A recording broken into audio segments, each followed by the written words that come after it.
In this video, we're going to be looking at Mercury Retrograde Redefined.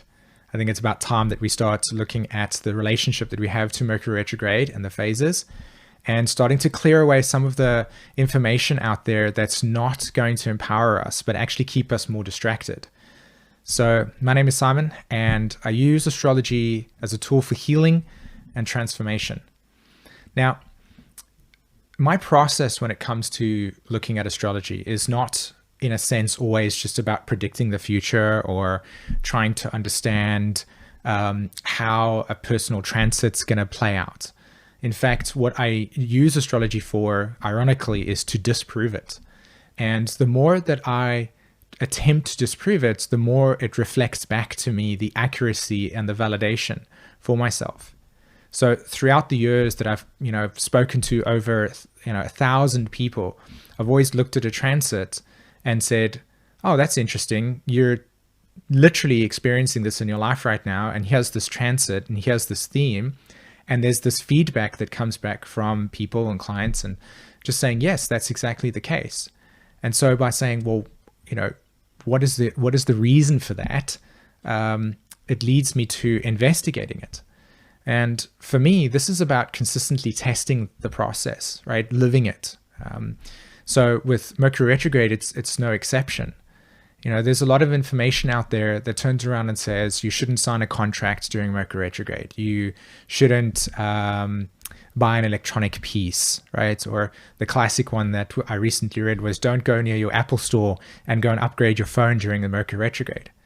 And honestly, at a mechanical level, I can understand why we drew conclusions like that, because the function of Mercury in and of itself is electrical synapses that exist within our physical bodies, but it also correlates to the way that information actually travels. And so when Mercury does go on holiday, it kind of turns around and says, sorry guys, but there's going to be little bits of information that are going to be missing.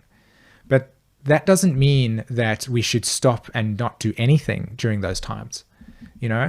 This is actually the perfect invitation to be able to see that we've used astrology in the past as a tool for prediction only, but we've missed the soul.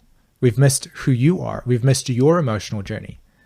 And so in this sense over here, when Mercury retrograde comes along, the invitation really is to look at the things that you've already initiated, right? Prior to the Mercury retrograde feature. And for some of you, you might actually go, yeah, that's how I've been using it. But in that sense, it's only a few selection of us that have really been interacting with it consciously, where we're looking back at our sort of 3 months of however long Mercury retrograde or Mercury has been direct. And we ask ourselves, what is it that we have not fully completed that now during this retrograde phase, we come back to and we sign the contract. We fix the phone as an example. I mean, for me personally, I have signed a contract. I have bought a laptop. In fact, all of the taboos that comes along with Mercury retrograde, I've actually done on purpose to test it. And my experience has been is that when I look back at the events or what it is that I needed to kind of sign or something, they've always been something that has been processing during the Mercury direct phase. And then the energy comes back and says, now it's time. And there's been a synchronicity. And that's also something that's in the old paradigm of how we've been processing Mercury retrograde or any planetary activation.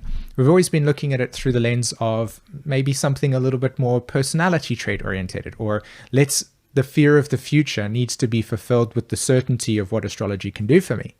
Whereas the whole entire beautiful part of this art is the inward journey that it connects you to.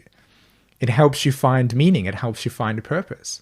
So redefining Mercury retrograde gives us this opportunity to actually start looking at, okay, well, for me as an example, Mercury retrograde that's coming up right now will land in my first house.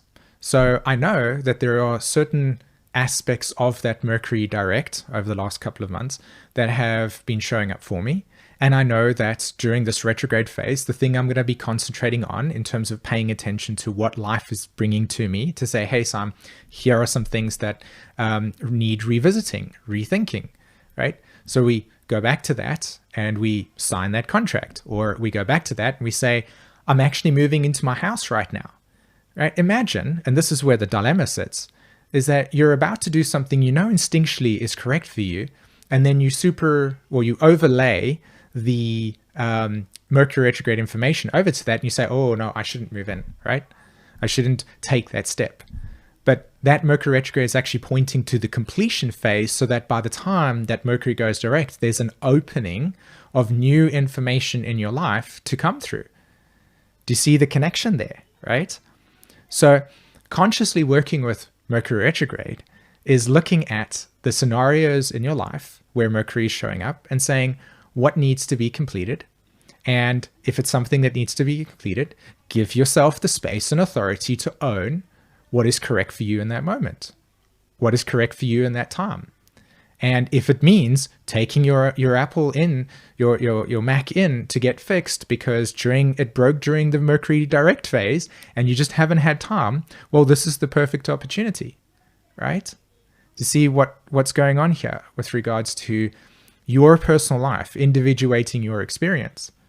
And for the astrology's purpose, looking at where this Mercury retrograde lands in your astrology chart. I mean, that's one of the most empowering ways that you can see, okay, I've got Mercury retrograde moving through my 5th as an example.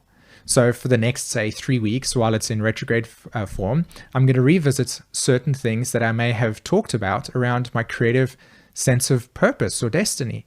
Maybe there's a few things that I need to kind of iron out a little bit, right? Or maybe it's time to write that script, or maybe it's time to have the conversation about having the baby as an example, right? 5th house energy is about child.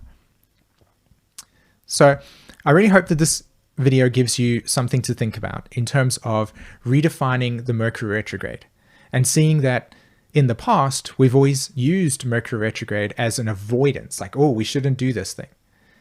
Instead, what we're going to do now is we're going to look at taking our personal life and our personal situations, validating it for ourselves, and then looking at what scenarios or experiences come into your way and choosing to follow that road. All right, everybody, have an amazing day and take care. Bye.